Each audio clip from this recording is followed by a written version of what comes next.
وبعدين أسند إلى حضرتك اختيار مدرب أجنبي، وحضرتك جبت لنا هيديكوتي في مصر، ودي حاجة كانت حقيقي يعني مش ممكن ننكرها لك أو ننساها لك. وبعدين فاز النادي الأهلي واستمر ينجح وينجح وينجح، وفجأة وصلت الدرجة إن حضرتك استقلت استقالة مسببة. وبعدين بصينا لقينا صالح سليم المستقيل متشبث بالعودة بيرفع قضية على النادي الأهلي وهو ابن النادي الأهلي علشان يرجع تاني لمجلس الإدارة. فدي برضه علامة استفهام كبيرة، أحب إن حضرتك توضحها لنا.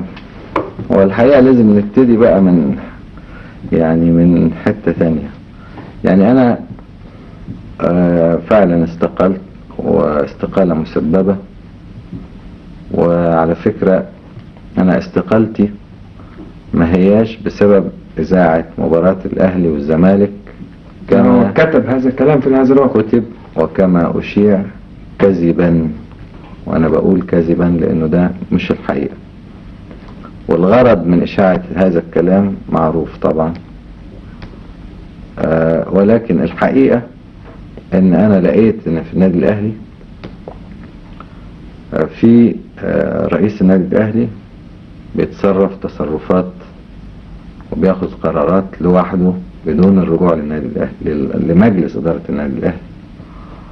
ولقيت ان وكيل النادي الاهلي الوكيل الاول في النادي الاهلي برضه بيعمل نفس الحكاية دي بس بطريقة مختلفة، بيتفق مع ناس 3-4 أعضاء خارج الجلسة قبل ما نخش، وبيخشوا متفقين على قرار معين.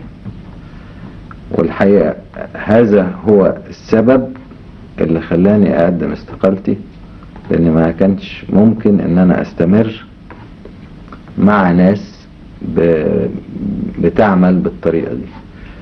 أنا في تقديري أن مجلس الإدارة لازم يبقى يعني الموضوع اللي يعرض أمامنا في وقت واحد، ولازم هدفنا كلنا يكون مصلحة النادي، مش القرارات اللي بتتخذ لمصلحة فرد أو لمصلحة جماعة معينة أو لمصلحة إن واحد جه اترجى وكيل النادي او اترجى رئيس النادي عشان يعمل شيء. فالطريقة دي ما عجبتنيش، فقلت كذا مرة، قلت كمان قبل ما اقدم استقالتي، وحاولت كذا مرة ان انا اصلح الحكاية دي جوه. لكن ما انا لسه كنت هقول لحضرتك ده مش نوع من انواع الاستسلام للامر اللي انت رافضه اساسا، ما اعرفش هو يعني هو مظبوط ولا غلط، لكن مجرد الاستقالة ده نوع من الهروب. هو الحقيقة مش استسلام، لا، لانه انا حاولت كتير، ومع الأسف أنا كنت وافقت في أول جلسة دخلتها في مجلس الإدارة من ضمن برضه بقية الأعضاء، ودي أنا خدتها أو أنا وافقت عليها، أو نقدر نقول فاتتني، لأن أنا كنت بعتقد أن الغرض منها يعني مصلحة النادي. هم قالوا أن احنا أي قرار بيؤخذ هيؤخذ من هنا ورايح عشان يبقى يعني النادي واحدة واحدة وما يحصلش فيه تفتت، ان احنا هنقول يا اما القرار صدر بالاجماع يا اما بالاغلبية، ومش هنسمح لاي حد يكتب او يطلب يعني انه اعتراض او يثبت اعتراضه على اي قرار من القرارات، عشان ما يطلعش بره الكلام والناس تبقى يعني يبلبلوا الافكار وبتاع. فوافقنا على هذا الكلام على اساس انه مصلحة للنادي الاهلي فعلا. مع الاسف القرار ده مسيء استغلاله، وبقيت لقيت نفسي قاعد في مجلس بيتخذ قرارات انا مش راضي عنها ومش قادر اثبت ان انا مش راضي عنها. مرة واثنين وثلاثة واربعة حاولت، ما امكنش. طب في حاجة يا كابتن صالح، حضرتك بتقول ان في تكتل ما في المجلس. لما حضرتك استقلت كان في 4 أعضاء بعديك على طول استقالوا هم أيضا، طب ده مش نوع من أنواع التكتل؟ الحقيقة هو أنا استقلت استقالة مسببة وخرجت، وبعدين دخلوا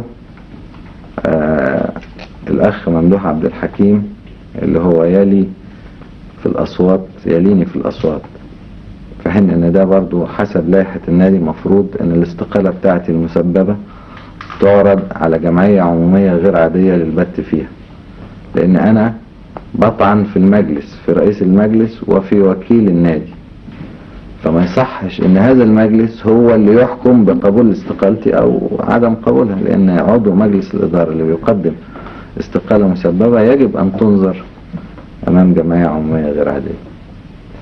فالمهم انا خرجت وهم دخلوا الاخ ممدوح عبد الحكيم، وبعدين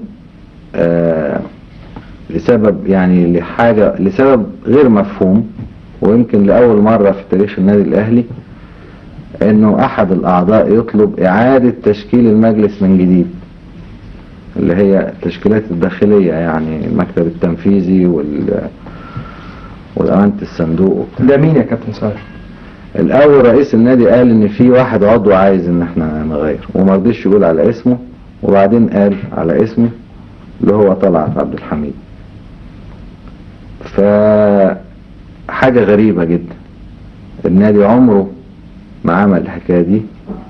وبصينا الاربعة اللي جوه بقى لقوا انهم اعادوا التشكيل، وكان منهم 3 موجودين في التشكيلات الداخلية، فاتشال محرم الراغب وحطوا بداله واحد اسمه سامي الكفراوي، واتشال المستشار ممدوح نجيب واتحط بداله طلعت عبد الحميد، واظن بس وممدوح عبد الحكيم كانوا معينينه رئيس بعثة، كانت مش عارف مسافرة فين عشان يرضوه يعني ويبقى معهم. فالراجل لقى ان المسألة ماشية بطريقة مش مظبوطة، هو وال3 التانيين، فهم استقالوا كمان، لانه وجدوا ان فعلا في تكتل ليه، حتى يعني انا بره المجلس خلاص، فما عجبهمش الحال واستقالوا، انما ما كانش في تكتل من الاساس يعني. نجمك المفضل في العالم كله في الفترة اللي كنت بتلعب فيها كان مين يا كابتن صالح؟ من لعيبة الكرة؟ ايوه. هو الحقيقة انا كان ليا حظ ان انا اتفرجت على لعيبة كبار وكويسين قوي، ولعبت يمكن ضدهم كمان، وفي فترة طويلة، يعني في فترات، يعني الناس اللي انا لعبت ضدهم ومعجب بيهم، وما اقدرش اقول نجم واحد لان كل واحد له طابع معين. كان في لعيب زمان في النمسا اسمه اوتسفريك، ده كان لعيب ممتاز، وبوشكاش طبعا ودي ستيفانو وبيليه، وكل دول انا اتفرجت عليهم ولعبت ضدهم كمان. مين اكتر لعيب النهارده في مصر لعيب كويس قوي لكن بيستعرض شوية زيادة؟ اقدر اقول الخطيب